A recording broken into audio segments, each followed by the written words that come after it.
करेंगे। इस बीच आ रही है एक बड़ी खबर की ओर, बड़ी जानकारी इस बीच आ रही है, उसका रुख यहाँ पर कर लेते हैं। काबुल ब्लास्ट के बाद विदेश मंत्रालय की प्रेस कॉन्फ्रेंस। जी हाँ, बता दें आपको, विदेश मंत्रालय करीब 4:30 बजे प्रेस कॉन्फ्रेंस करने वाला है। जानकारी आपको यहाँ पर दे दें, फंसे लोगों की मौजूदा स्थिति की जानकारी यहाँ पर दी जाएगी और जाहिर तौर पर पूरी तरीके से नजरें जो है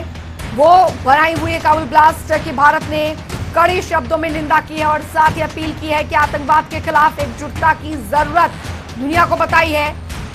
तो जानकारी आपको दे दें, काबुल ब्लास्ट के बाद विदेश मंत्रालय प्रेस कॉन्फ्रेंस करने जा रहा है। 4:30 बजे ये प्रेस कॉन्फ्रेंस विदेश मंत्रालय करने जा रहा है और जो वहां ताजा हालात बने हुए हैं और किस तरीके से वहां पर फंसे लोगों से संपर्क किया जा रहा है, इसको लेकर जाहिर तौर पर जानकारी यहां पर दी जाएगी। और जनता टीवी की वरिष्ठ संवाददाता कविता जोशी हमारे साथ जुड़ गई हैं ज्यादा जानकारी के साथ। कविता, काबुल में हुए ब्लास्ट के बाद अब भारतीय विदेश मंत्रालय की प्रेस कॉन्फ्रेंस 4:30 बजे बेहद महत्वपूर्ण रहने वाली है। देखिए, बिल्कुल अंजलि, ये प्रेस कॉन्फ्रेंस बहुत ही महत्वपूर्ण रहने वाली है क्योंकि कल जिस तरीके से काबुल एयरपोर्ट पर एक के बाद एक 3 जो आत्मघाती हमले हैं वो हुए हैं, उसमें 100 से ज्यादा लोगों की जान चली गई है, जिसमें 13 अमेरिकी जो मरीन कमांडोज हैं वो हैं और 90 के करीब अफगान जो नागरिक हैं वो शामिल हैं। उसके बाद भारत ने जो है एक बयान जारी किया था, हमले की कड़ी निंदा की है। दूसरी तरफ भारत ने दुनिया को आतंकवाद के खिलाफ एकजुट होने और आतंकवाद को जो शरण देने वाले लोग हैं, पनाह देने वाले लोग हैं, उनके खिलाफ भी एकजुट होकर कार्रवाई करने की बात कही है। अब जो है विदेश मंत्रालय आज शाम को 4:30 बजे प्रेस कॉन्फ्रेंस करने वाला है, जिसमें विदेश मंत्रालय के प्रवक्ता अरिंदम बागची ब्रीफ करेंगे मीडिया को। और इसमें सबसे महत्वपूर्ण बात यह है कि कल के ब्लास्ट के बाद भारत की तरफ से आधिकारिक तौर पर ना तो ये कहा गया है कि उसका जो रेस्क्यू ऑपरेशन है अफगानिस्तान से लोगों को निकालने का, ऑपरेशन देवी शक्ति, उसको रोका गया है, ऐसा कुछ भी नहीं कहा गया है सरकार की तरफ से। लेकिन अभी जो मौजूदा हालात हैं उसको लेकर के क्या भारत सरकार अपना ऑपरेशन देवी शक्ति अभी रोकेगी, किस तरीके से वहां पर जो भारतीय नागरिक हैं उनकी सुरक्षा की क्या स्थिति है, क्या पूरा मामला है और किस तरीके से अब काबुल धमाकों के बाद भारत की रणनीति रहने वाली है अफगानिस्तान को लेकर के, उन तमाम मसलों को लेकर के भारत का एक जो रुख है वो साफ हो सकता है इस प्रेस कॉन्फ्रेंस में। जाहिर तौर पर कविता, लेकिन अभी जानकारी क्योंकि ये तक आ रही है कि वहां पर कई सिखों को जो है वो वहां से जाने से रोका गया है और कई भारतीय वहां पर फंसे हुए हैं और ऐसे में इस बीच इस तरीके का अटैक आईएस ने जिम्मेदारी जो है वो यहाँ पर इस धमाके की ले ली है, कई लोग इसमें मारे गए हैं। जाहिर तौर पर स्थिति यहाँ पर सबसे बड़ी प्राथमिकता वहां पर जो फंसे हुए भारतीय हैं या जिन्हें वहां से निकलने नहीं दिया जा रहा है उनसे किस तरीके से संपर्क वहां पर किया जा रहा है, ये भी क्या जानकारी मिल सकती है आज होने वाली प्रेस कॉन्फ्रेंस में?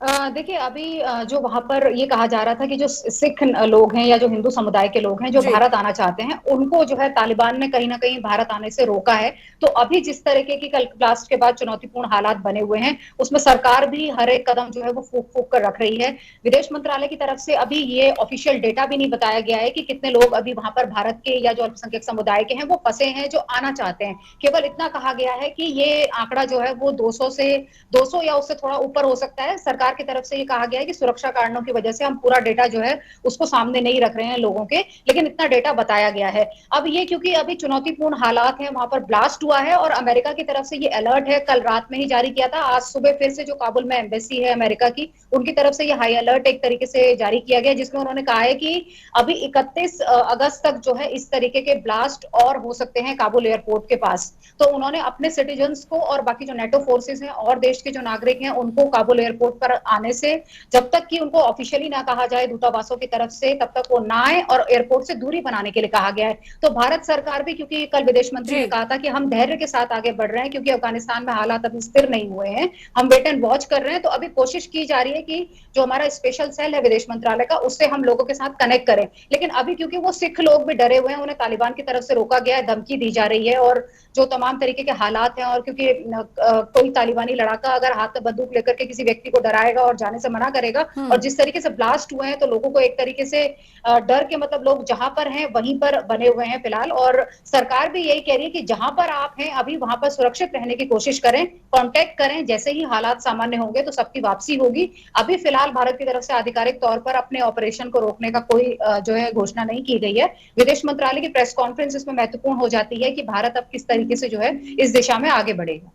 लेकिन इस धमाके के बाद जाहिर तौर पर कविता, तालिबान की जो गिद्दड़ भपकी थी कि अब हम बदल गए हैं, हमारी सोच यहां पर बदल गई है, किसी तरीके से नुकसान नहीं पहुंचाया जाएगा या कोई भी आतंकी जो घटनाएं हैं वो नहीं होंगी, इस पर इसके जो है वो एक मुखौटा जो था वो यहां पर हटता दिखा है। जो हालात अब वहां पर भयावह हालात जो वहां पर बने हैं अब जाकर,